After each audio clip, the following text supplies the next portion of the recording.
रखा जब मेरे नबी ने दुनिया में कदम तो पत्थर तक कलिमा पढ़कर मुसलमान हो गए। प्यारे नाजरीन, हजरत आमिना रजी अल्लाह ताला अन्हा फरमाती हैं कि जब मेरा बच्चा मेरे पेट में था तो मुझे बड़ी अजीब अजीब चीजें नजर आती थीं। अगर मैं घर से बाहर निकलती तो एक बादल का साया मेरे ऊपर आ जाता और मुझे धूप बिल्कुल महसूस न होती। अगर मैं पानी भरने के लिए जमजम के कुएं की तरफ जाती तो रास्ते के पेड़ अपनी टहनियां मेरे सामने झुका देते, जैसे मुझे सलाम कर रहे हों। मैं हैरान होती कि ये सब सिर्फ मेरे साथ ही क्यों हो रहा है। जब मैं जमजम के कुएं के पास पहुंचती तो नीचे का पानी अपने आप ऊपर आ जाता और बिल्कुल मंडेल तक भर उठता। फिर मैं अपने हाथों से ही बाल्टी पकड़कर पानी निकाल लेती। मक्का की औरतें मुझे कुएं के पास रोक लेती और जाने न देती। वो कहती, ए आमिना, तुम थोड़ी देर और यहीं खड़ी रहो, वरना तुम्हारे जाने से पानी वापस नीचे चला जाएगा और हमें पानी भरने में बहुत मुश्किल होगी। इसी तरह हजरत आमिना रजी अल्लाह ताला अन्हा फरमाती है कि मैं सुना करती थी कि जब बच्चा पेट में होता है तो मां को बहुत तकलीफें झेलनी पड़ती हैं। कभी हाथ पांव में दर्द, कभी सर दर्द, कभी उल्टी, कभी बुखार और कभी चिड़चिड़ापन। ये सारी बातें सुनकर मैं सोचती कि अजीब है, मुझे तो पूरे 9 महीनों में कोई तकलीफ नहीं हुई। यहां तक कि जब तक मेरा बच्चा पेट में रहा मुझे सर दर्द तक न हुआ। हजरत आमिना को अजीब अजीब ख्वाब भी आते थे। वो फरमाती हैं कि जब मैं रात को सोती तो मुझे ख्वाब आता कि मेरे जिस्म के अंदर से एक नूर निकला है और उसने पूरी दुनिया को रोशन कर दिया है। ये सब देखकर मुझे यकीन हो चुका था कि मेरे पेट में जो बच्चा है वो यकीनन कोई आम इंसान नहीं, पैगंबर हजरत मोहम्मद मुस्तफा सल्लल्लाहु ताला अलैहि वसल्लम जब अपनी मां हजरत आमिना रजी अल्लाह ताला अन्हा के पेट में थे तो एक रोज आपकी दादी ने आपके दादा को इशारे से बुलाया और कहा, क्या आपको मालूम है ये बहू आमिना बहुत महंगा इत्र लगाती है। मैं तो परेशान हो चुकी हूँ, आप जरा आमिना से इस बारे में पूछिए। ये सुनकर आपके दादा ने कहा, इस बारे में तू ही पूछ लेती, तूने क्यों नहीं पूछा? तो आपकी दादी ने कहा, मैंने कई मर्तबा कोशिश की, लेकिन जब भी मैं आमिना के सामने जाती हूँ तो उसका नूरानी चेहरा देखकर खामोश हो जाती हूँ। आमिना के चेहरे पर इतनी चमक आ गई है कि मैं कुछ पूछ ही नहीं पाती, आप ही जाकर पूछ लीजिए। ये सुनकर आपके दादा ने कहा, तू औरत जात है, घर में रहती है, लेकिन मैं मर्द हूँ, घर से बाहर निकलता हूँ, मक्का में कुरैश का सरदार हूँ। जो भी मुझसे मिलता है पूछता है, ए अब्दुल मुत्तलिब, तुम्हारे घर से इतनी इत्र की खुशबू कहाँ से आती है? और हाँ, एक अजीब बात यह है कि इत्र की खुशबू वहीं से आती है जहां आमिना जाती है।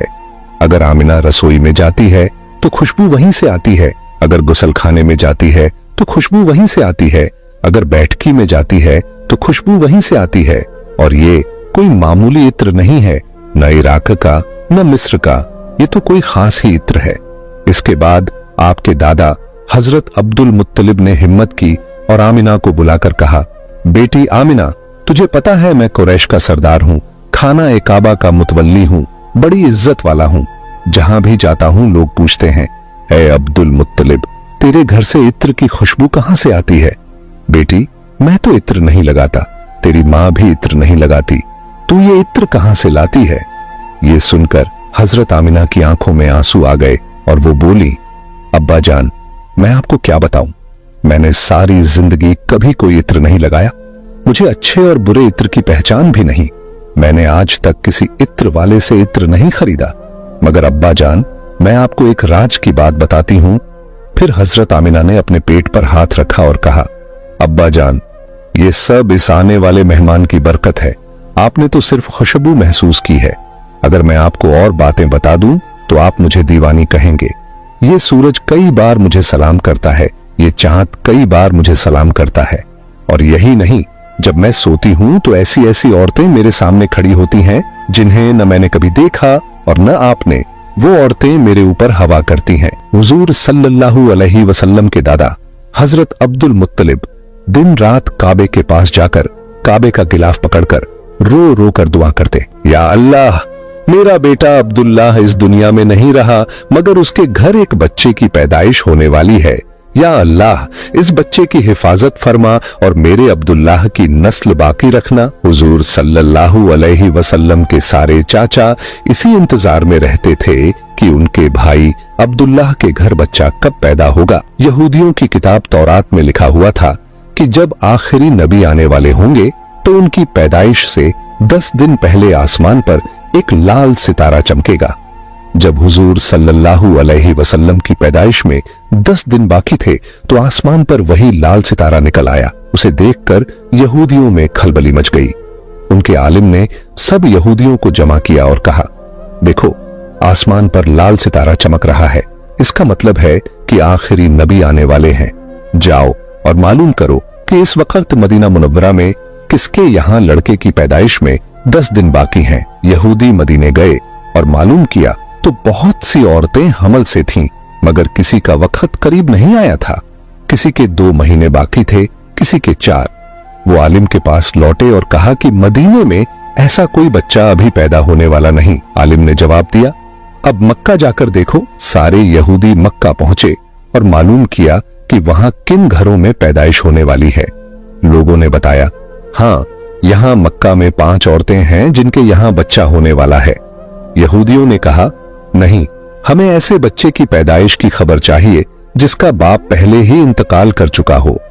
लोगों ने बताया, हाँ, अब्दुल मुत्तलिब का पोता पैदा होने वाला है। इस बच्चे के बाप अब्दुल्लाह कुछ महीने पहले ही दुनिया से चले गए। ये सुनकर यहूदियों की चीखें निकल गईं। वो रोते चिल्लाते अपने आलिम के पास पहुंचे और बोले, हाय अफसोस, आज नबूवत यहूदियों से निकलकर मक्का वालों को मिल गई। रखा जब मेरे नबी ने दुनिया में कदम दिन आया, पत्थर जिसका कलिमा पढ़कर मुसलमान से इंतजार, प्यारे नाज़रीन, जिसका इंतजार हजरत आमिना रज़ी अल्लाह तआला अन्हा फरमाती हैं। और जब मेरा बच्चा मेरे पेट में था, घड़ी आई, मुझे बड़ी अजीब अजीब चीजें नजर आती थीं, जिसकी वजह से बाहर निकलने बनाई गई। एक बादल का साया मेरे ऊपर आ जाता, ये दुनिया मुझे न होती। आज उस बच्चे की पैदाइश हुई, अगर मैं पानी भरने के लिए जमझम के टुकड़ों में रचा दिया गया तो आज उस बच्चे की पैदाइश हुई, टहनियां मेरे सामने झुका देते, सूरज को जैसे मुझे सलाम दिया गया हूं। अल्लाह ने हैरान किया कि ये सूरज सिर्फ मेरे साथ ही क्यों हो रहा है। मेरे हबीब जब मैं जमझम के कुएं के पास सल्लल्लाहु अलैहि वसल्लम ने का पानी अपने आप नमाज अदा नहीं की। आज उसी बच्चे की पैदाइश हुई जिसके मैं अपने हाथों से जिंदगी में पकड़कर पानी निकाल लेती। मक्का की औरतें मुझे 26,000 रोक लेती, तशरीफ लाए, जाने रात गहरा चुकी थी, कहती, हज़रत आमिना रज़ी अल्लाह तआला अन्हा के पेट में वरना तुम्हारे जाने से पानी वापस नीचे चला जाएगा। और हमें पानी शायद आज मेरे बच्चे की पैदाइश होने वाली है। हजरत आमिना ने रज़ी अल्लाह तआला अन्हा को ये खबर दी। हजरत अब्दुल करती ने मोहल्ले की दाई बच्चा पेट में होता है तो मां को बुलाकर कहा, आज रात तुम आमिना के साथ ही रहो, दर्द क्योंकि मेरे सर दर्द अब्दुल्लाह के घर कभी बुखार पैदा होने वाला है। चिड़चिड़ा धीरे धीरे सारी बातें सुनकर मैं सोचती, खामोश होकर बादलों में छुप गया। तो पूरे 9 महीनों में कोई तकलीफ नहीं। जिस रात मेरे घर बच्चे की पैदाइश हुई रहा, उस वक्त मुझे सर का ये आलम हुआ। हजरत चिराग में अजीब जलाने के भी ऐसे नहीं थे। फरमाते हैं कि जब मैं रात थी जिसमें हमारे आका सल्लल्लाहु अलैहि वसल्लम एक इस दुनिया में तशरीफ लाए और उस रात हजरत रोशन कर दिया है। ये सब सारे बेटे घर चुका कर बैठे रहे। मेरे पेट में जो बच्चा है, अगर अब्दुल्लाह की बीवी के साथ नहीं हादसा पैगंबर हजरत मोहम्मद मुस्तफा सल्लल्लाहु तआला अलैहि वसल्लम जब अपनी मां हजरत आमिना रज़ी अल्लाह तआला अन्हा के पेट में थे, हर तरफ अंधेरा ही अंधेरा। दादी ने घर के अंदर भी अंधेरा इशारे से बुलाया, हर भी अंधेरा। सहरी का वक्त हो चुका था। आमिना बहुत महंगा आमिना के पेट में मैं तो परेशान हो चुकी हूँ और वो समझ गई। जरा आमिना से इस पैदाइश का वक्त आ गया है। आपके दादा ने कहा, इस बारे में तू ही पूछ ले, दर्द हो रहा है। क्यों नहीं घंटा पैदाइश की दादी ने कहा, मैंने कई मरतबा कोशिश की पहले, लेकिन हमारे प्यारे आका आमिना के सल्लल्लाहु अलैहि वसल्लम नूरानी दुनिया में खामोश हो जाती। हुजूर आमिना सल्लल्लाहु अलैहि वसल्लम की पैदाइश पर 3 बड़ी अजीब निशानियां सामने आई, पूछ लीजिए, जिन्हें सुनकर आपके दादा ने कहा भी हैरान रह जात है। पहली चीज, घर में जब बच्चा पैदा होता है तो उसकी नाफ मां की आंख से जुड़ी होती है।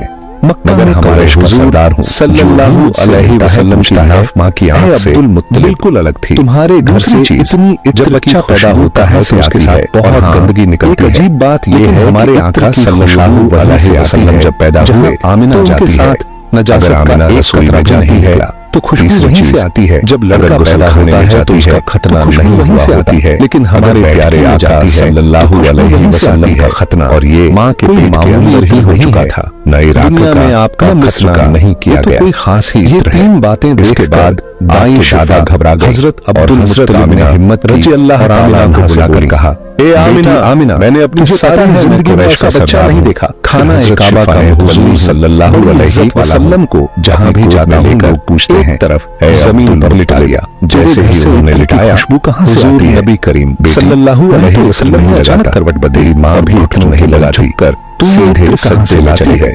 ये सुनकर हजरत आमिना की आंखों में आंसू आ गए। ताला की हैरानी की इंतहा जान। हुजूर नबी करीम सल्लल्लाहु अलैहि वसल्लम कभी कोई इतना लगा तक सजदे में रहे। अच्छे और बुरे सर उठाकर भी आसमान की तरफ आंगली से इशारा किया वाले से सारी दुनिया को बता दिया। मगर अब्बा जाए लोगों, मैं आपको इस दुनिया को पैदा करने वाली जात फिर हजरत आमिना ने अल्लाह की हाथ रखा और कहा, आमिना रजी अल्लाह ताला अन्हा फरमाती है, सब इस आने वाले मेहमान की बरकत को गोद में लिया। आपने तो अचानक देखा महसूस आसमान के तारे आपको और बातें बता करीब होते जा रहे। मुझे दीवानी कहे अचानक यह सूरज का साया मुझे सलाम करके अंदर आया। ये चांद मेरी बार मुझे सलाम मेरा बच्चा उस बादल के साए में जब मैं गायब हो गया तो ऐसी ऐसी बादल के सामने खड़ी होती आवाज आई जिन्हें न मैंने जिब्रील अलैहिस्सलाम आपने इस बच्चे को पूरी दुनिया पर हवा करवाई है। इसे सल्लल्लाहु अलैहि वसल्लम के दादा इसे यूसुफ की खूबसूरती दो। दिन रात काबे के पास जाकर इब्राहिम काबे का खिलाफ पकड़कर और दाऊद की मीठी जुबान दो। या अल्लाह आमिना रजी अल्लाह ताला इस दुनिया में नहीं रहा, मगर उसके बादल का साया पैदाइश होने वाली है। देखा या अल्लाह बच्चा इस बच्चे की हिफाजत लेकर हुआ था और मेरे अब्दुल्लाह वाली नस्ल बाकी रखना। हुजूर सल्लल्लाहु अलैहि वसल्लम के सारे चाचा वसल्लम के इंतजार में रहते थे। अब्दुल मुत्तलिब के भाई खुशखबरी देने पहुंचे, घर बच्चा उसका पैदा होगा। यहूदियों की तौरात में लिखा हुआ था, ये सुनकर रात भर जागे हुए होंगे। अब्दुल मुत्तलिब की पैदाइश हो गए। 10 दिन पहले आसमान थे कि लाल सितारा चमकेगा, खूबसूरत बच्चा पैदा हुआ। हुजूर सल्लल्लाहु अलैहि वसल्लम की पैदाइश में एक कर बेहद खुश बाकी थे। यहाँ तक कि जब वही लाल सितारा निकल आया, सौ एक करने जाकर यहूदियों में खलबली मच गई। खुशखबरी सुनाई के आलिम ने अब्बू लहब सब यहूदियों को जमा किया और कहा, तो ये सुनकर अब्बू लहब आसमान पर लाल सितारा चमक रहा है, बांधी इसका मतलब है कहा कि आखिर नबी आने वाले हैं, तुझे अपने भतीजे की खुशी में आजाद कर दिया। इस वक्त अब्दुल मदीना मुनव्वरा में बूढ़े हो चुके, यहाँ लड़के की पैदाइश में इतनी ज्यादा बाकी है कि यहूदी मदीने गए, गोद में लिए काबा की तरफ दौड़ते चलते सारे मक्का वाले मगर खुशी से नारे लगाने लगे। नहीं आया था, लेकिन अब्दुल के 2 महीने बाकी थे। जानते थे कि उनका पोता वो आलिम के पास लौटे और कहा कि मदीना ने ये ऐसा कोई बच्चा अभी पैदा होने वाला नहीं था। आलिम ने जवाब, इंसान है। अब मक्का जाकर ने मेरा सारी यादी मक्का जमीन से उठा मालूम किया 7वें आसमान पर घरों सामने पैदाइश होने वाली है। उससे बातें लोगों ने बताया, वही पोता है जिसे अल्लाह मायूस देखा जाए, औरतें हैं जिनके यहाँ आंसू आ जाए है। तो आसमानियों ने कहा तहलका मच जाता है, हमें ऐसे बच्चे की पैदाइश की खबर चाहिए का गिलास जिसका बाप पहले ही इंतकाल कर चुका मांगी।